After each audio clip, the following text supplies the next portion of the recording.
Whoa! I just stumbled into one of the most iconic TV intros that have ever been broadcasted on American Airways.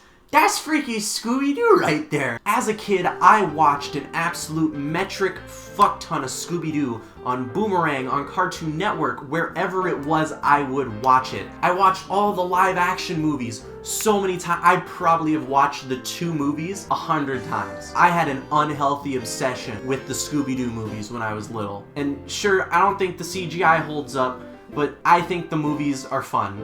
They're not good, but they're fun. What I'm trying to say is Scooby-Doo holds a really special place in my heart, and I think that it probably holds a special place in your heart too.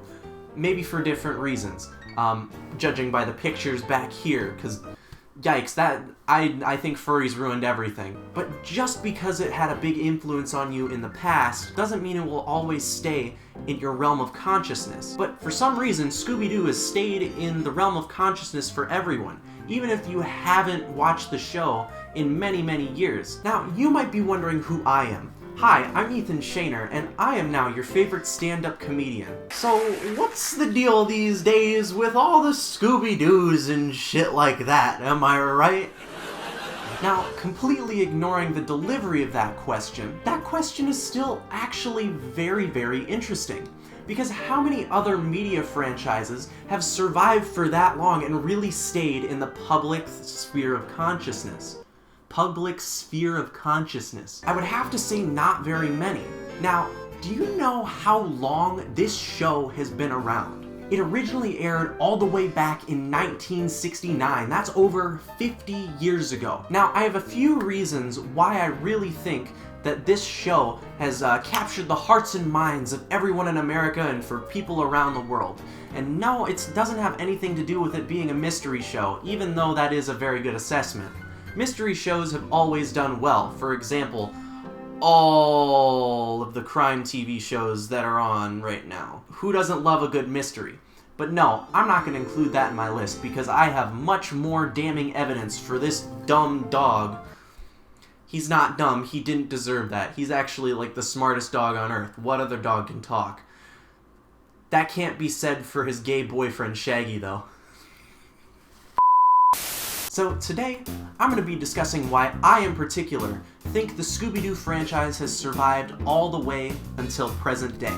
Because to be honest, I don't know any other media franchises that have been on freaking SpaghettiOs, that have been gummy bears, and that somehow became a meme all within like a 5-year span. Well, 20-year span. That's freaking nuts, man. Now, the first reason I'm gonna give on why this has been such a staple in American culture, one of the main reasons is having some really iconic title music. Now, the original Scooby-Doo intro is an absolute classic, but after the original few seasons and then the follow-up series, other than those 4 intros, it kind of went downhill throughout the 70s, 80s, and 90s. But in the early 2000s, something clicked. Because in the early 2000s, there was a show called What's New Scooby-Doo, and this was the first Scooby-Doo TV series in over 10 years, so they really had to rethink some shit.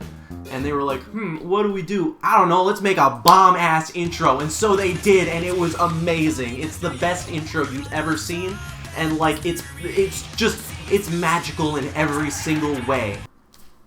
And then it was followed up by one of the absolute worst intros known to television. And you want to know why no one has really heard of Shaggy and Scooby-Doo Get a Clue? Because of this shit. I don't know how this actually made it through to the final TV show. I like to imagine that the person who was running this project for the intro was just a huge procrastinator and it was like the last day, and then a person barges into his office and is like, yo, this is due like tomorrow, where is it? And he's like, oh fuck, I didn't know it was today. Okay, so you know what made everything good about the last one? They had fast-paced rock music. Let's get Janitor Bob over here. Hey, Janitor Bob, could you come in here for a second? What? You were in a band in high school, right? Yes.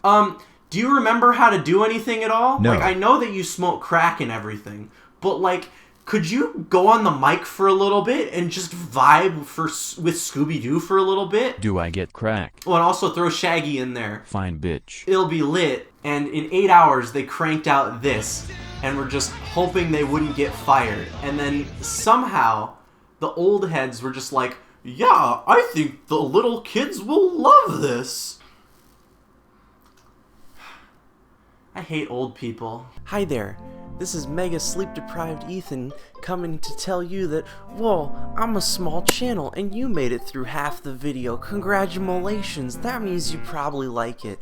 And since I'm a smaller channel, I think that you should probably subscribe, because if you don't do that and hit this little bell thing and click all, you're not gonna see me in your notifications again. Aw, sad face.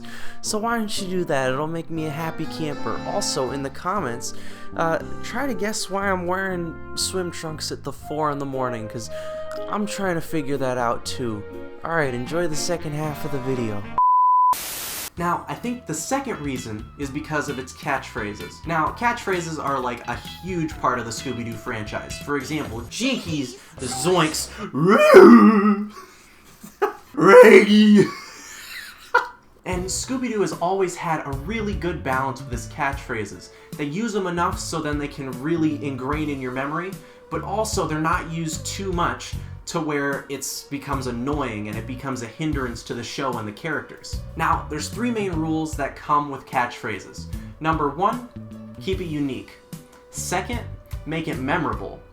And third, don't be annoying. Now, the third one is fairly subjective, but it's kind of easy to fall into that habit, because when you have a catchphrase, you want to use it all the time. If you use your catchphrase too much, it becomes annoying, and it makes people want to punt you into another stratosphere. For example, if this bitch Velma wants me to punt her into freaking orbit, then I will gladly do that if she says, "Oh, my glasses, I can't find my glasses anymore." And there's some other examples in other forms of media. For example, let's say Naruto, because I'm gonna go full weeb here for a second.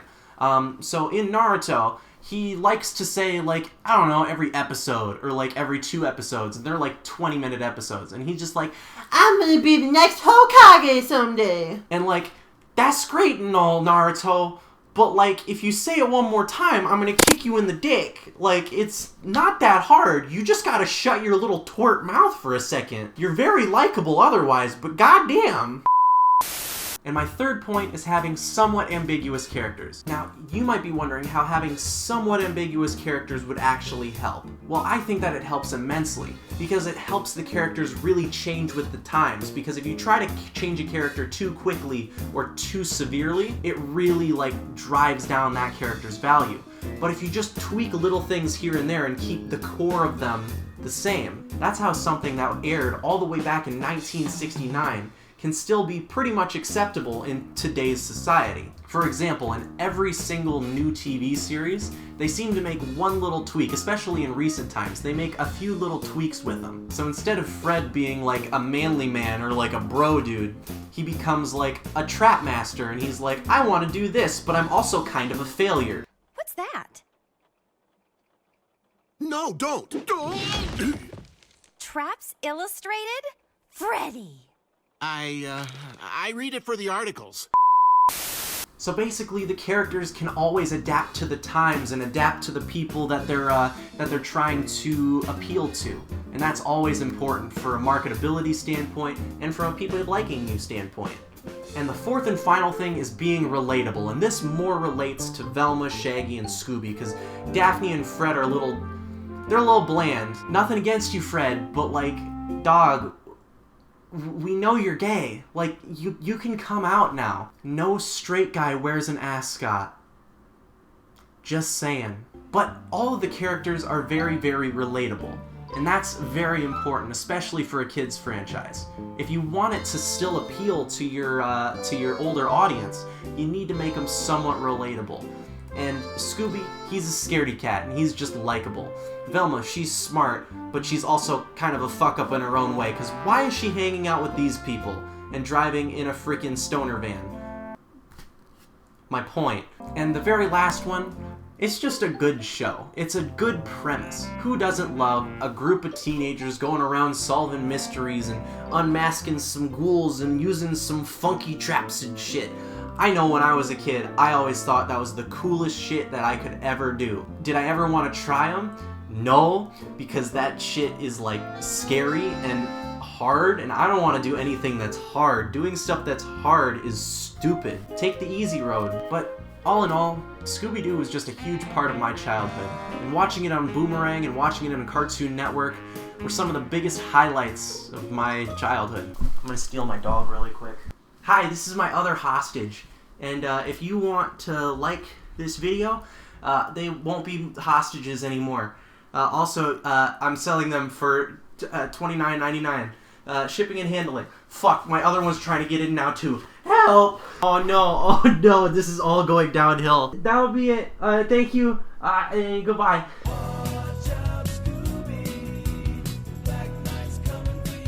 If you do not bop with this soundtrack and this intro, I don't know what planet Zargulon that you freaking grew up on, because that's not human. The fuck is Zargulon?